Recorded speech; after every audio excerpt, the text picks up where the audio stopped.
खबर कौशाम्बी से है, जहां पर उत्तर प्रदेश के डिप्टी सीएम केशव प्रसाद मौर्य बुधवार को अपने गृह जनपद कौशाम्बी पहुंचे, जहां पर उन्होंने कौशाम्बी लोकसभा सीट से भाजपा प्रत्याशी विनोद सोनकर के समर्थन में जनसभा को संबोधित किया। इस दौरान उन्होंने विपक्ष पर जमकर निशाना साधते हुए कहा कि विपक्ष के सारे दावे हवाई हो गए हैं। तो आपको बता दें कि उत्तर प्रदेश के डिप्टी सीएम केशव प्रसाद मौर्य अपने गृह जनपद कौशाम्बी पहुंचे, जहां पर उन्होंने जनसभा को संबोधित किया। अब सीधे ले चलते हैं केशव प्रसाद मौर्य, जहां पर जनसभा को संबोधित कर की जोड़ी को मजबूत बनाना है। बताओ किसको बनाना है? मोदी जी को बनाना है। ये गरीबों के दुश्मन है, ये ओबीसी के दुश्मन है, ये दलितों के दुश्मन है। ये कभी भी गरीबों का भला नहीं कर सकते, ये गरीबों का खून चूस सकते हैं। थी तो देश में कांग्रेस की सरकार सपा बसपा के समर्थन से चलती थी। उस समय राशन मिलता था क्या? फ्री में मिलता था क्या? किसान सम्मान निधि खाते में आती थी क्या? जिन गरीबों के पास रहने का घर नहीं था, प्रधानमंत्री आवास उनको मिलता था क्या? मोदी जी गरीब मां बाप के बेटे हैं।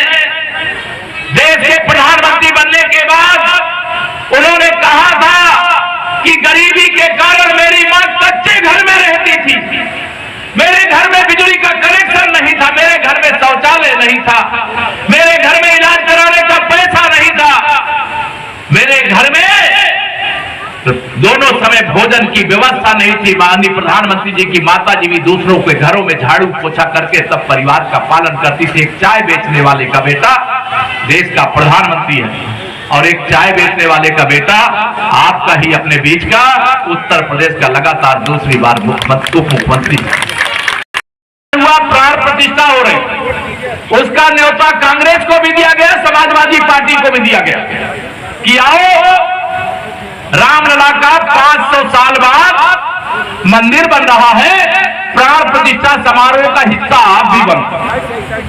वो कहे हम नहीं आएंगे। क्यों नहीं आएंगे? क्योंकि उनका वोट बैंक नाराज हो जाएगा। उनका वोट बैंक कौन है? जो बांग्लादेशी घुसपैठिए हैं। उनका वोट बैंक कौन है? जो टुकड़े टुकड़े गैंग के लोग हैं। उनका वोट बैंक कौन है? जो रामलला के जन्म स्थान पर बाबरी मस्जिद चाहता है। उनका वोट बैंक कौन है? जो भगवान श्री कृष्ण की जन्मभूमि पर ईदगाह चाहता है। मैं कहना चाहता हूं श्री राहुल गांधी जी, श्री अखिलेश यादव जी, आप अखिलेश यादव जी के जब पिताजी की सरकार थी तो राम भक्तों पर गोली चलाई गई थी। तुम्हें प्रायश्चित करने का मौका था, आते तो शायद राम भक्त तुम्हें माफ कर देते, लेकिन तुम नहीं आए।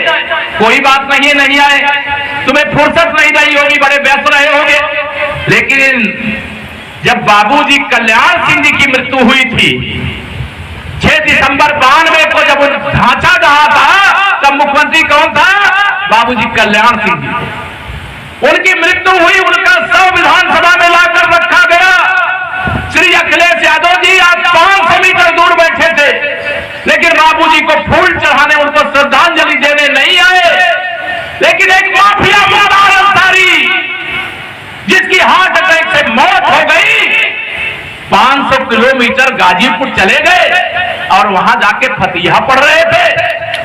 क्या राम भक्ति से भूल पाएंगे क्या? कौशाम्बी लोकसभा सहित उत्तर प्रदेश की 80 की 80 सीटें भाजपा अपने गठबंधन के साथ जीत रहा है। सपा बसपा कांग्रेस के कोई भी दावे हवाई हैं।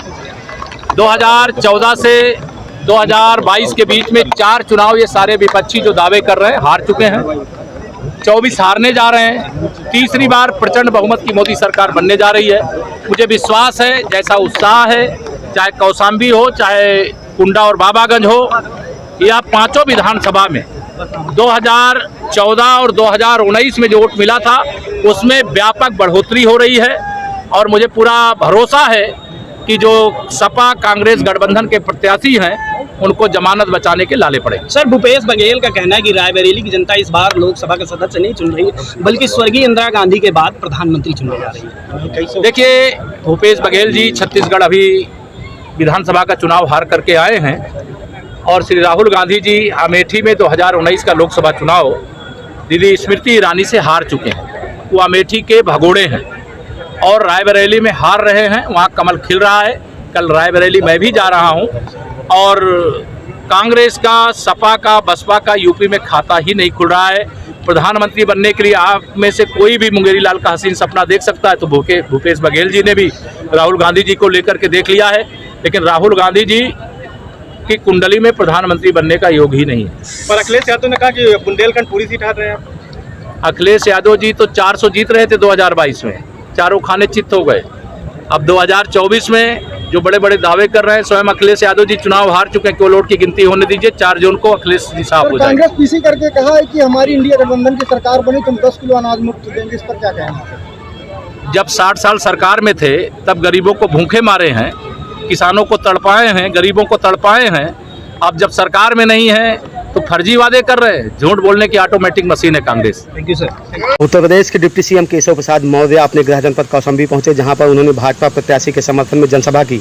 इस रिपोर्ट के लिए यूपी से अमर बहादुर सिंह की रिपोर्ट। ऐसी तमाम खबरों को देखने के लिए बने रहिए राष्ट्रवादी न्यूज़ के साथ।